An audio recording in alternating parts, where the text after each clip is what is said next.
Boa tarde, minha amiga, boa tarde, meu amigo. Começa agora o Gazeta Entrevista dessa sexta-feira, né? Todo mundo torcendo aí para chegar ao final de semana, para dar aquela descansada. Aí na segunda-feira começa tudo de novo, não é verdade? Mas vamos aproveitar a sexta-feira. Temos aí a tarde inteira, temos aí a noite, quem gosta de sair, tomar aquele chupinho, quem gosta de fazer aquele jantarzinho especial com a família. Sexta-feira é para se aproveitar, porque aí no sábado muita gente está em casa descansando. Tem uma turma que trabalha, infelizmente, mas tem uma turma que está bem tranquila aí e vamos aproveitar da melhor forma possível. O Gazeta Entrevista hoje vai falar de política. Está aqui o vereador Bruno Moraes, foi o vereador mais votado aqui em Rio Branco. Ele vem falar sobre, vamos falar de eleição, já vamos falar da eleição do ano que vem, vamos falar da mesa diretora, da Câmara. Como é que está? Marinheiro de primeira viagem, mas parece que está se sentindo muito bem lá na Câmara. Então vamos saber disso. E depois nós vamos falar sobre um tema muito importante no nosso último bloco, que é justamente sobre essa questão da comunicação das aldeias indígenas, essa coisa de chegar a informação errada. Tem um pesquisador aí que está fazendo um levantamento para mostrar qual o melhor caminho, o que é que acontece para essa comunicação, e aí a gente tem vários problemas. Você se lembra no tempo da vacina, que os índios não queriam, da Covid, que os índios não queriam tomar porque eles que tinham um chip nela? Por que isso acontece? Nós vamos ouvir hoje um professor da Universidade de Rondônia, que inclusive ele é doutor em comunicação. Mas vamos ao nosso papo sobre política agora. Boa tarde, vereador. Boa tarde, Adailson. Boa tarde a todos os ouvintes e espectadores. Olha, a Câmara está entrando aí no seu período de recesso, nós temos aqui mais 1 ou 2 semanas aí de trabalho. Isso. Mas essa semana foi uma semana, assim, atípica na casa, né? Começou essa história de que ia mudar quem ia fazer a articulação, ia entrar uma pessoa, não entrou. Na verdade mudou, né? Quem estava fazendo lá a articulação da Câmara com a Prefeitura era o Jonathan Santiago. Ele foi exonerado e disse que quem entraria era o Márcio Pereira. Mas aí um dia sai no diário que sim, depois ele desmente, e aí ficou todo mundo sem saber o que fazer. Já de última hora disse que vai ser o secretário Renan Bitts. Como é que ficou essa história? Me explica aí para a população aí. Primeiro, quando nós soubemos da notícia, eu fiquei muito feliz. Por ser um progressista também, e o Márcio ser o nosso secretário municipal. E aí havia essa conversa, esse diálogo, essa mesa de fato. Eu parabenizo o prefeito por ter ido buscar, porque eu prefiro falar do Márcio com suas qualidades. Que é um ótimo articulador, todo mundo conhece, é do diálogo e a política precisa disso. Afinal de contas, a gente no parlamento é para falar, é para falar. E aí, né, fiz o meu discurso parabenizando a gestão por ter ido buscá-lo. Eu disse também, e eu acredito nisso, e aí eu não atribuo isso ao prefeito Bocalon, mas com certeza houve uma falha de comunicação, houve uma precipitação para a nomeação antes de ter dado, ou se deu, ou se deu a palavra, disse que sim, se aceitou. O PP veio de lá a ordem para não vir mais? Não, porque na verdade, que o Márcio ia entrar, né? Eu acredito que foi uma decisão dele. Claro que com todas as avaliações e informações ao redor. Não tenha dúvida que na tomada de decisão dele, deve ter influenciado algumas informações que ele teve. Mas acredito que foi uma decisão dele de avaliação mesmo e uma decisão que não cabe a mim julgar se foi certo ou errado. O Jonathan Santiago não estava conseguindo fazer essa união da base? Eu acredito que sim. Na verdade, o que eu acredito que esteja de fato acontecendo é uma nova gestão. São protagonistas os novos vereadores. Ali uma Câmara hoje que está pautando a política no Estado inteiro. Eu me atrevo a dizer que hoje a população, principalmente de Rio Branco, reconhece e conhece mais os vereadores do que alguns outros políticos, ou deputados federais. Então, assim, porque de fato a gente está pautando. Então, são vereadores autênticos, são vereadores que são protagonistas nas suas bandeiras de lutas. E aí, vamos organizar aí essa engrenagem. E o Jonathan não entendeu isso? Eu acredito que estava fluindo. Talvez não na velocidade que a gestão precisava, ou queria. E aí uma decisão... um atrito com o presidente? A gente não tem essa informação de fato.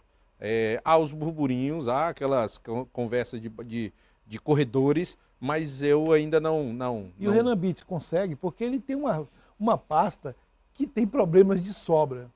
A informação que eu tenho, que algumas pessoas têm, é que essa busca ela não parou. O Renan é um ótimo, primeiro é um amigo, segundo é um ótimo articulador, ele é um cara muito parecido com o Márcio, muito do diálogo, muito de construir pontes. Então, assim, se foi convidado, é porque tem as suas qualidades, não tenha dúvida nenhuma. Eu não Agora está duvido numa disso. pasta. Eu imagino que ele tem serviço demais. Agora está numa pasta muito necessária, muito atual e muito presente no dia a dia da gente, nos nossos munícipes. Então, acredito que é um fardo muito pesado. Ele vai tirar de letra, mas a informação que a gente tem é que não parou essa busca. Afinal de contas, a gente está próximo aí do recesso, então vai dar uma Vereador, mas teve uma outra situação também que mexeu na Câmara, na situação política, foi o fato de o prefeito exonerar alguns indicados por vereador Samir Bisten, e de repente vocês, vereadores do PP, parece que se uniram e bateram o pé. Ó. Se você ouve isso mesmo, olha, se for para atacar o Samir, então todos nós vamos sair da base. Teve isso ou não? Não, na verdade, ali... Não houve pressão alguma? Não, o que eu acredito que tenha acontecido? De fato, houve essa conversa, principalmente com o progressista, porque o progressista é um partido da base, faz parte da composição do governo, ajuda a governar com o Alisson, com o Tony, tem alguns espaços, então o progressista ele é base. Aí vai parte em algumas problemáticas na articulação. Algumas falhas de comunicação e foi o que determinou talvez a tomada de decisão da gestão. Houve alguns vetos que a gente derrubou na Câmara, mas também por falha de comunicação nessa articulação. Então, houve alguns equívocos em algum lugar, mas a gente teve que, de fato, sentar e houve essa conversa, mas muito como partido, muito como progressista e sentimento de base. Então, essa situação hoje está tranquila? Hoje está tranquila. Eu acho que a gente vai nos próximos dias, eu falei hoje com o secretário, com o Valtinho, acho que a gente vai passar aí por umas águas calmas. Porque dentro de alguns setores da prefeitura... deixa uma LDO para ser votada, está lá na Câmara, a gente não chegou ainda a nenhuma informação, ou pelo menos concreta das reformas, mas eu acho que a gente vai. Eu acho que chama atenção, não digo nem a LDO, vereador, mas vai chegar aí uma reforma da Previdência. Uhum. E aí, esse é um problema, porque lá na frente, essas previdências, parece que de Rio Branco está tranquila agora. Mas aí no país inteiro essas previdências estão estourando. E vocês ainda não sabem o que vem de mudança, né? A gente já se debruçou em alguns pontos, eu principalmente em alguns, mas ela é necessária.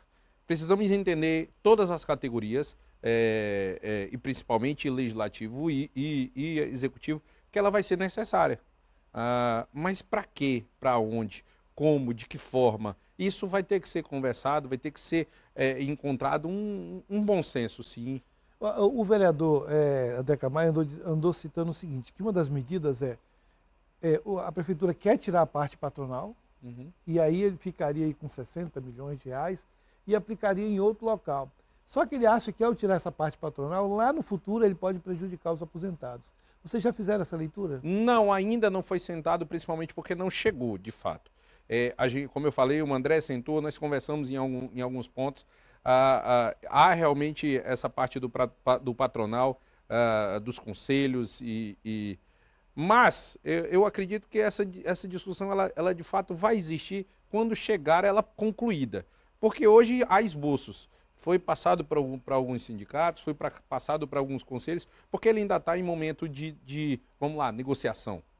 Eu vi uma entrevista com o Jonathan Santiago, ele disse, numa conversa com vocês, onde 3 projetos que são importantes para essa licitação do transporte coletivo e para a Câmara, mas até hoje não chegou. Houve uma promessa e nada. Uma delas é que muda, por exemplo, como será a cobrança, não mais por passageiro, mas por quilômetro rodado. Pronto. Não está demorando demais essa licitação, vereador? Isso é uma cobrança minha diária. Eu sou presidente da Comissão de Infraestrutura, Urbanismo e Transporte Público. Tem sido uma cobrança minha diária. Já sentamos com a equipe técnica da Prefeitura por 2 vezes, e uma outra com o Vilas. Ela já passou e está na Secretaria de Assuntos Jurídicos, já foi sentado e falado alguns pontos. Ele precisou incluir alguns artigos que a gente verificou que precisava fazer uma alteração para que fosse de fato para a Câmara. Então, assim, ela demorou, não vai demorar mais, mas já está havendo essas conversas, essas rodas de conversa. Então, assim, hoje eu estou muito mais tranquilo. Claro que os vereadores que estão na gestão passada e tudo alegam e de fato que demoraram. Mas há algumas alterações que precisa para que essa licitação aconteça. Na última conversa que tivemos, já houve uma intenção da própria CPL da Prefeitura de que não vai revogar a licitação. O que ela vai fazer? Ela vai dar prosseguimento aonde parou. Então isso a gente já vai ganhar muito tempo. Só precisa dessas alterações de fato, como você falou, essa cobrança de quilômetro de hoje por passageiro para quilômetro rodado, para que também se torne atraente para as empresas de fora vir. Agora, vereador, quando a gente se trata de Câmara, geralmente assim, a gente sai de uma eleição e entra na outra. E por mais que se fale de antecipação, o que se percebe é que a gente já tem uma campanha para governo. Como é que o senhor viu essa reação, por exemplo, agora do prefeito Bocalhau, onde ele também já se mostrou interessado em concorrer? Isso, de certa forma, mexe, por exemplo, com o andamento do Legislativo? Lá na Câmara mexe de alguma forma? Vocês já começam a ver de uma outra forma o que acontece dentro do Executivo? Daílson, nessa linha eu concordo muito com o nosso governador, com o Gladys, quando ele diz que não é benéfico a gente antecipar essa eleição. E de fato não é, porque existe uma condução tanto da Prefeitura como do governo. Eu acredito que o nosso prefeito, por também estar pontuando na pesquisa, se sente atraído e de fato tem legitimidade para ser candidato. Embora nós sejamos progressistas, e nós temos a nossa vice-governadora que vai ser provavelmente a nossa candidata. E com relação ao perfil da Maísa, o senhor ela vê como já uma futura governadora, que ela é capaz de fazer a gestão do Estado? Eu acho que ela é capaz pelo que já mostrou, pela sua tranquilidade, pela sua serenidade. Eu tenho certeza que ela é capaz de conduzir o Estado da mesma maneira que o nosso governador tem conduzido. Então vamos fazer o seguinte, a gente vai para o intervalo e aí quando eu voltar, a gente vai vamos falar dos seus projetos. Perfeito. Aí vamos falar mais da sua área, tá bom? Então, vai lá, toma aquele cafezinho, ainda tá meio friozinho, né? Toma aquele cafezinho, um suco, uma água, e aí você volta pro sofá, porque daqui a pouco eu estou de volta e a gente vai continuar o segundo bloco da nossa entrevista com o vereador Bruno Moraes.